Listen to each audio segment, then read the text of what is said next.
मी महाराष्ट्रासाठी केलं वगैरे वगैरे वगैरे वगैरे या सगळ्या थापा असतात. देवेंद्र फडणवीस यांचं अधपतन केलं त्यांच्याच पक्षानं. कोणासाठी? ते एका गद्दारासाठी अधपतन केलं, अपमानित केलं.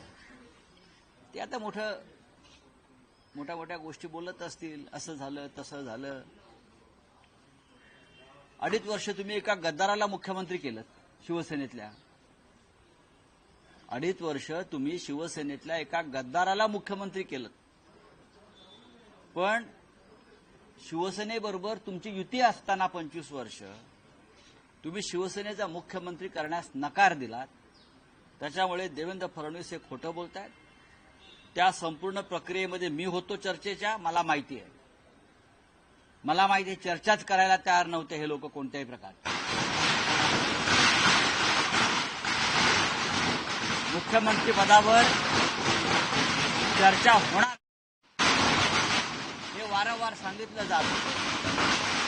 आणि आमचं असं म्हणणं होतं की आपलं जे ठरलेलं आहे त्याच्यावर चर्चा व्हायला हवी.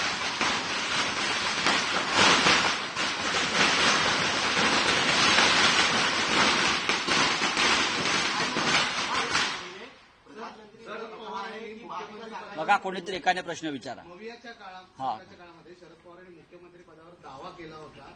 उद्धव ठाकरेंना 5 वर्ष मुख्यमंत्री पद कसं द्यायचं असं देखील शरद पवार त्यावेळी म्हणाले होते. असं गौप्यस्फोट आहेत ते फडणवीस करतात. आमच्या पक्षातले गौप्यस्फोट फडणवीस कसं काय करू शकतात? त्यांच्या पक्षातले गौप्यस्फोट आम्ही केले तर त्यांना पक्ष बंद करावा लागेल. शरद पवारांनी काय ठरवलं होतं काय ठरवलं नाही हे माझ्या इतकं कोणाला माहीत नाही. त्या संपूर्ण प्रक्रियेमध्ये चर्चेच्या संजय राऊतच होते माननीय उद्धव ठाकरे साहेबांच्या वतीनं. आणि सुरुवातीच्या चर्चा शरद पवार साहेबांनी माझ्यातच होत होत्या. देवेंद्र फडणवीस यांनी उगाच नाक खुपसून नये. त्यांना काही माहीत नाही. आमचं सरकार बनतं हेही त्यांना माहीत नव्हतं. धक्काच बसला. ते पडता पडता वाचले, कोसळले असते ते. नाहीतर उद्धव ठाकरे मुख्यमंत्री होत आहेत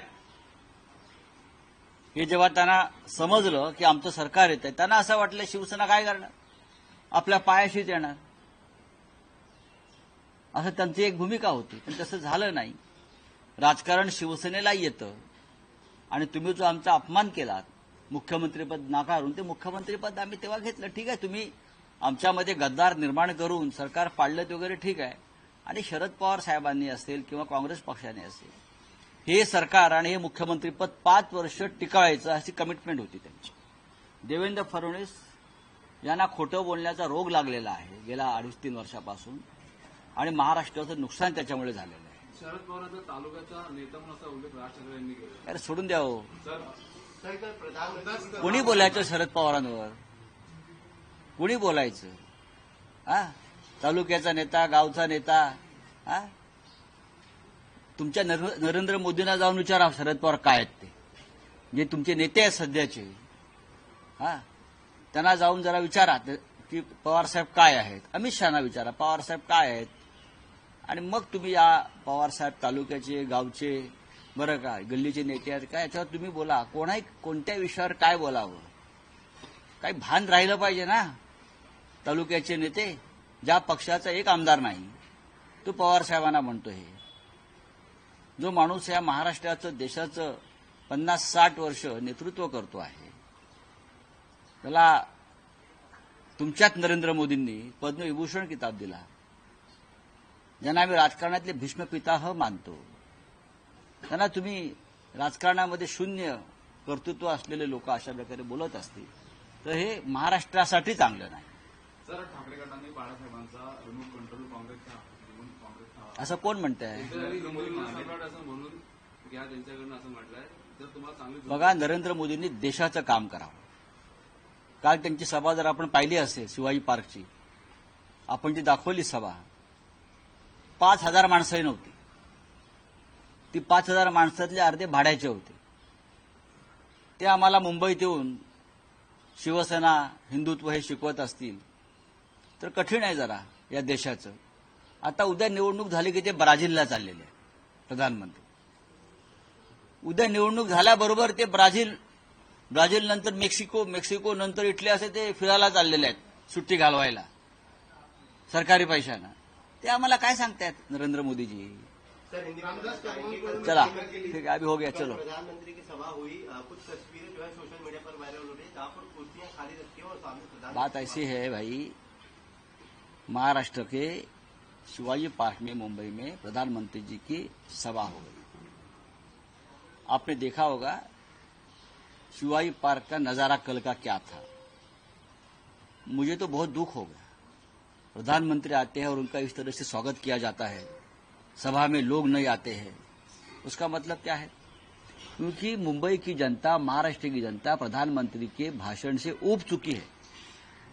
आपने जिस तरह से मुंबई को लूटा है, महाराष्ट्र को लूटा है, मुंबई के बारे में जो षड्यंत्र आपने रचा है, तो इस मुंबई की जनता आपकी बात नहीं सुननी चाहती. ये कल का संदेश था. एक बगल में मुख्यमंत्री शिंदे बैठे हैं, दूसरे बगल में देवेंद्र फडणवीस बैठे हैं. लोग उनसे भी उब चुके हैं. और आने वाले दिनों में विधानसभा का जब निकाल आएगा तब पता चलेगा कौन कितने पानी में है इस मुंबई में.